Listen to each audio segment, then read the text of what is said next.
स्वयंपाकात स्वादाची जान, डीएम मसाले तुमच्या घराची शान. छत्रपती शासन महिला गृह उद्योग कबनूर इचलकरंजी घेऊन येत आहेत अस्सल परंपरेची मराठमोळी चव म्हणजेच डीएम मसाले. मटन मसाला, चिकन मसाला, धणे पावडर, गरम मसाला, बिर्याणी मसाला, तिखट चवदार मसाले आणि चटणी म्हणजेच डीएम मसाले. तर आजच आपल्या जेवणाची रंगत वाढवण्यासाठी केमिकल विरहित डीएम मसाले, गृहिणींच्या मनातले मसाले आणि चटणी अवश्य वापरा.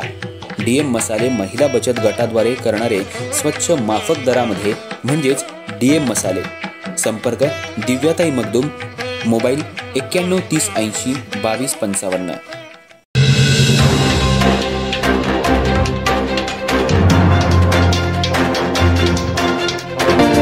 नमस्कार, मी तेजस्विनी मगदूम. एम मराठीमध्ये आपल्या सर्वांचं स्वागत आहे. पाहूया ठळक घडामोडी. उदगाव गावात एक धक्कादायक आणि गूढ प्रकार समोर आलाय. संजना महेश ठाणेकर वय 37 ही हरवलेली पत्नी मृत समजून तिच्यावर अंत्यसंस्कार करण्यात आले होते. मात्र रक्षा विसर्जन झाल्यानंतर तीच संजना पुन्हा गावात परतल्यानं सर्वत्र खळबळ उडाली आहे. पती महेश ठाणेकर यांनी दिलेल्या माहितीनुसार संजना 19 जुलै रोजी माहेरी आई आजारी असल्याचं सांगून घरातून निघून गेली. परंतु ती माहेरी गेली नसल्याचं लक्षात आल्यानंतर त्यांनी जयसिंगपूर पोलिसात हरवल्याची तक्रार दाखल केली. दरम्यान 29 जुलै रोजी मिरज तालुक्यातल्या निलजी बामणी इथं कृष्णा नदीत एका महिलेचा मृतदेह आढळून आला. चेहरा ओळखता येण्याच्या स्थितीत नसल्यानं अंगावरील कपडे, गळ्यातले दागिने आणि गालावरच्या तिळाच्या आधारे मृतदेह संजनाचाच असल्याचं मानून उदगाव इथं तिच्यावर अंत्यसंस्कार आणि रक्षा विसर्जनही करण्यात आलं. मात्र 30 जुलै रोजी संजना अचानक गावात एका बचत गटाचे पैसे देण्यासाठी परत आली. याबाबत माहिती मिळताच तिला गुरुवार दिनांक 31 जुलै रोजी सायंकाळी 5 वाजता पोलीस ठाण्यात बोलवण्यात आलं. तिनं तासगाव आणि बारामती इथं गेल्याचं सांगितलं. त्यानंतर ती कुठं निघून गेली हे माहीत नाही. घटस्फोट आणि कोणताही वाद नसताना मला तिची भेट घालू दिली गेली नाही. त्यामुळे पोलिसांनी तिला पुन्हा बोलावून घेण्याची मागणी महेश ठाणेकर यांनी आज केली असल्याचं सांगितलं.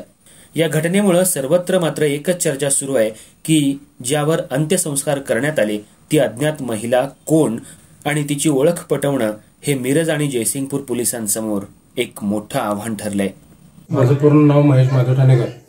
मी राहणार मूळ उदगावचा असून आता सध्या जयसिंगनगर बागडी गल्ली येथे राहत आहे. 19 तारखे रोजी माझी बायको घरातून बेपत्ता झाली.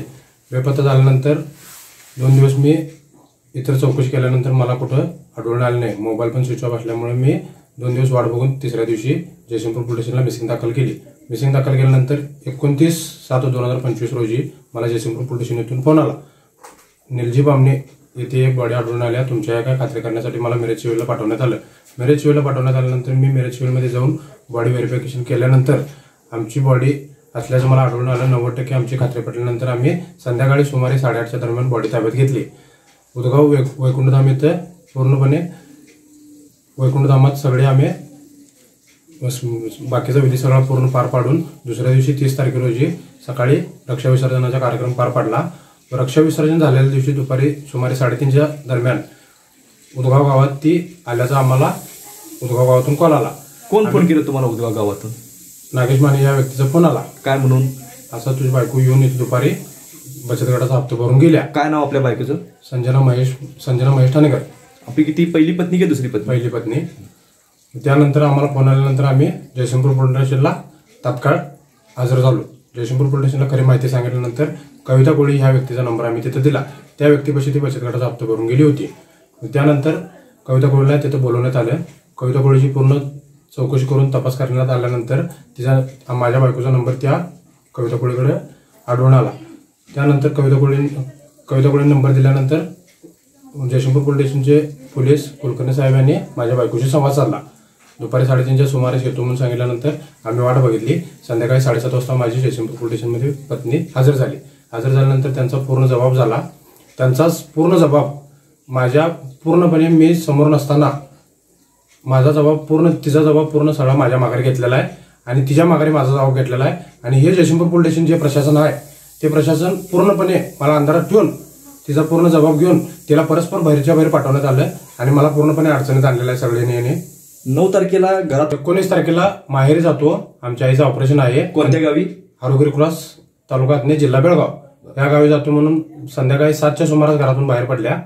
आणि त्यानंतर कॉल बंद करून ठेवल्या मोबाईल ती घरी वेळेवर न परतल्याने तुम्ही त्यांच्या नातेवाईकाशी संपर्क साधला का? पूर्ण सगळ्या तिचे जेवढं नातेवाईक आहेत तेवढ्या सगळ्या पूर्ण नातेवाईकांनी आम्ही संपर्क साधला. सर्व नातेवाईकांच्या संपर्क साधल्यानंतर आम्हाला एकाही नातेवाईकांना सांगितलं नाही की ती आमच्याकडे आली. ज्यावेळी तुम्ही मिरज ग्रामीण पोलीस स्टेशनमधून आपल्याला फोन